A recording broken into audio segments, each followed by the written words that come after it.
Welcome back and thank you for staying with us. This is Daybreak and we appreciate your company. The hashtag on X is Daybreak. The SMS code is 22422 at Citizen TV Kenya and at Ayub Abdikadir. We begin with a look at the front pages of the publications, but first with me in studio, I'll shortly be introducing my panel, which is made up by young Kenyans and their views in relation to what's happening in the country. Before our main discussion of the day, we first begin with the story on the front page of the Standard newspaper. Fare thee well, says the Standard. Kelvin Kiptum, though only 24, has etched his name as one of the greatest athletes in the world, whose record in the marathon is the envy of legends. As the country bids farewell to its hero today, Kenyans can only hope another like him will emerge. Kwaheri Shujaa, says the paper, and the picture also incorporates the father of Kiptum, Samson Cheruiyot, who yesterday was led other family members to view the body at Iten in the county of Elgeyo Marakwet County, and the proceedings will be live here on Citizen Television, and the president is expected to attend the burial ceremony of the 24-year-old marathon champion who passed on following a road crash just as his star was starting to shine. He being the only child, Kiptum carried the lofty dreams of his parents and other family members. Born on the 2nd of December 1999, he had run 2 hours, 1 minute and 53 seconds in the Valencia Marathon in Spain. In London, 2 hours, 1 minute and 25 seconds. He schooled at Kapchawat Primary School in Keyo North and Chepsamo Primary School in Keyo South in the county of Elgeyo Marakwet County. We begin on that note. Good morning, ladies and gentlemen. Good morning. Much appreciated. With me in studio is Angel Mbudia. She is the chairperson of the Jubilee Youth League. Good morning. Good morning. Happy to have you on the broadcast. Anil Ogutu is the president, the Catholic University of Eastern Africa Law School. Thank you for your time. Thank you. Philip Pande is Youth Inclusion Advisor. Good morning, Philip. Morning. Lovely to have you. Korea Maina is the Assistant Treasurer of the Kenya Union of Post-Primary Education Teachers, KUPPET, in Murang'a County. Good morning. Good morning. And Ivy Mushoki is the Global Youth Parliament East Africa representative. Good morning, Ivy. Good morning. Lovely to have you. Shortly, we'll be joined by Andrew Kamili. First, I begin with you, Angel. Looking at the story of Kelvin Kiptum, how sad is it to lose such a young soul at 24 and who already was a world champion? Yes, I'd like to first of all empathize with the family of Kiptum. It is a very sad state for them, and my deepest condolences to his family. Again, we have lost a legend in the youth space. We are striving day and night to work for this nation, to beat world records and even to make a better future for ourselves. So Kiptum remains a legend to me and many other young people across the country. However, some of the things that our legends go through in this country are preventable. I believe that his death was preventable, and maybe if we had other measures to take care of our legends and our heroes, we would be able to preserve them and be able to take care of them as state assets. Moving on, even when you look at the other stories on the dailies, I'm looking at the Daily Nation talking about private universities. Students are not able to get their certificates. They are saying that after graduating last year in November 2023, now universities have a problem because they have not paid a debt to government. So the universities are holding on to their certificates. This is another sorry state of affairs.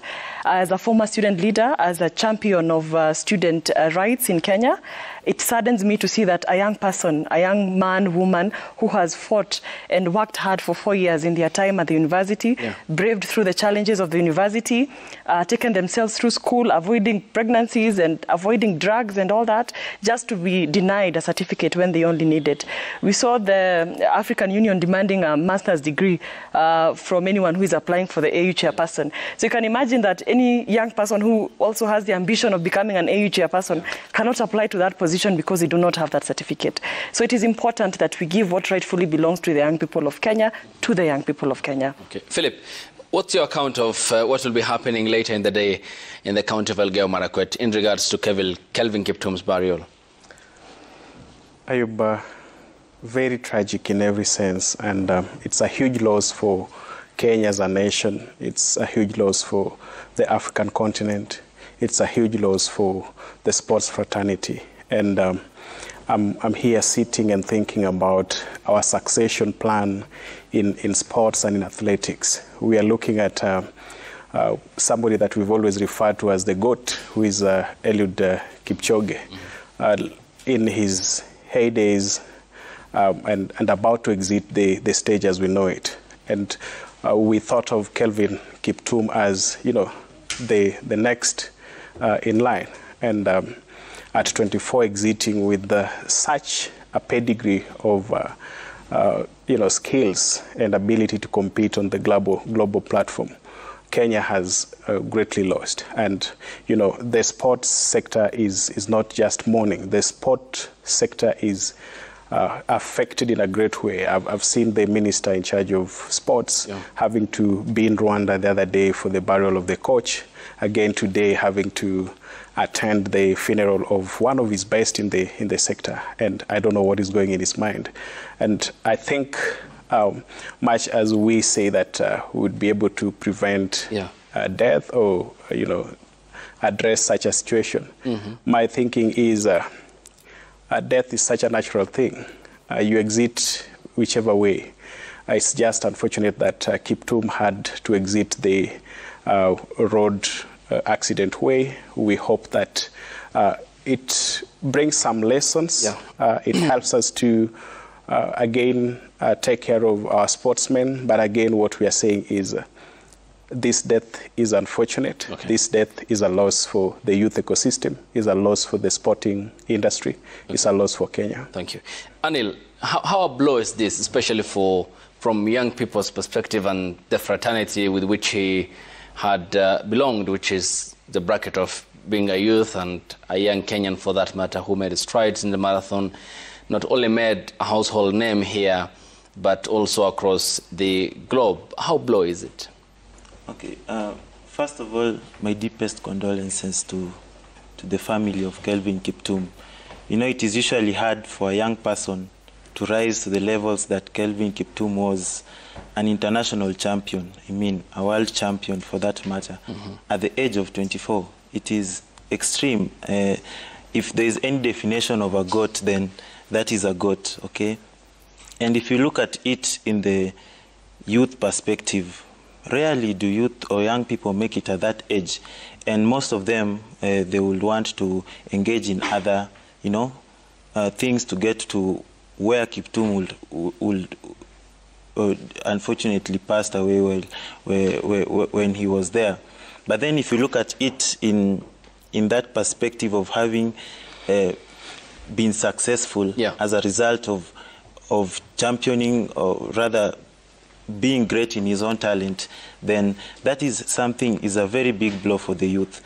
And it should not act as a deterrent for youth to pursue their interests, their talents, and it should be an inspiration for the youth to work towards making sure that they are the best in whatever they do, they are the best in the talents they have, and to remember that practice beats talent every day.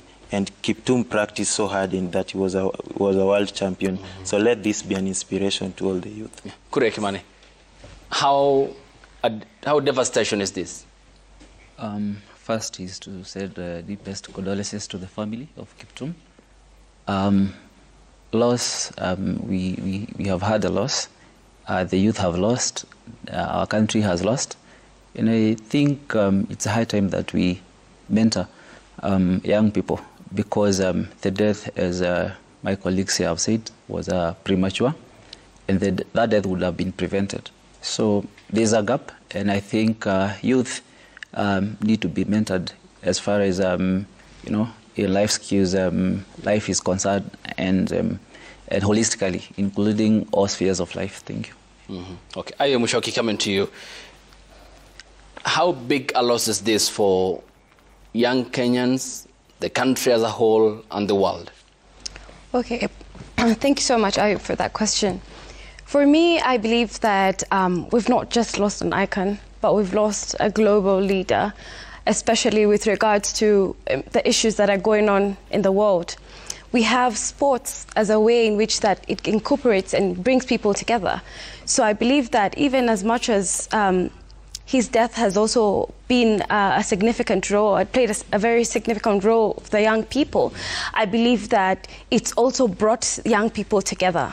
It's also brought them to understand that, you know, having a hobby, having something that you believe in, having passion can actually make the world recognize your efforts and what you have to offer.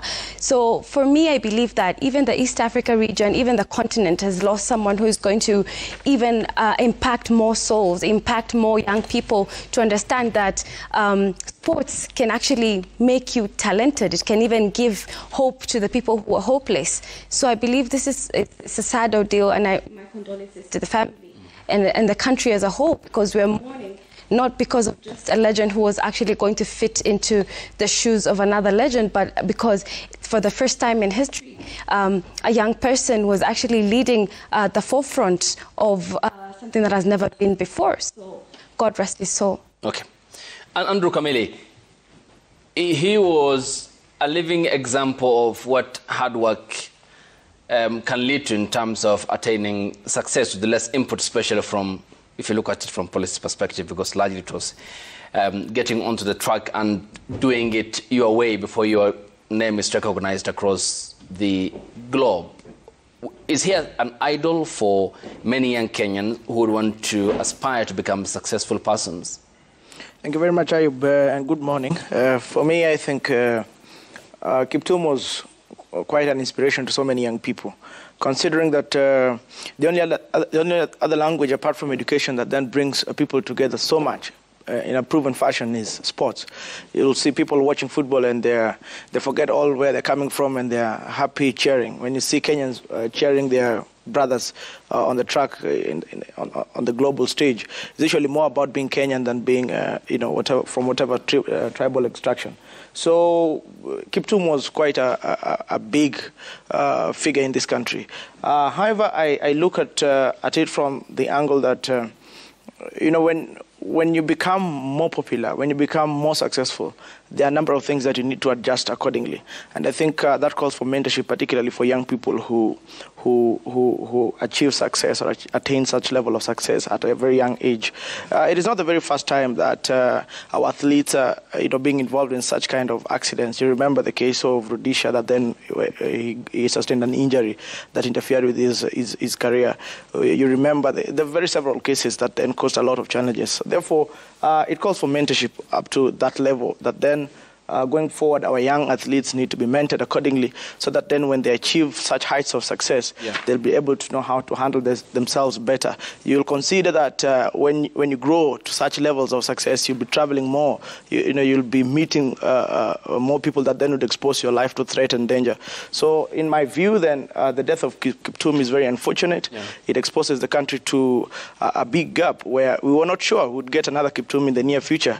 We've had Eliud Kipchoge for a very long time, and then Kiptum was just coming to create some generational transition on the track. So then that we have lost Kiptum, I know Kenyans have a cocktail of talents, and somebody would come up and of course fill the gap, but that can never replace Kiptum. So we thank God for his life and wish him the very best, even in eternal rest. All right, ladies and gentlemen, when we get back from the break, we get to our topic of the day, which is youth and drug abuse. Apparently, a report by NACADA has found that there are alarming trends in drug initiation and addiction among young Kenyans aged between 15 and 24. We'll be looking at the statistics here when we get back from the break, and the factors that are pushing young Kenyans on the brink of more substance abuse and also what appears to be the exponentially growing numbers of young Kenyans who are subscribing to that cause. We welcome your contributions. The hashtag on X is Daybreak. The SMS code is 22422 at Citizen TV Kenya and at Ayub Abdikadir. We proceed after the break here on the broadcast station.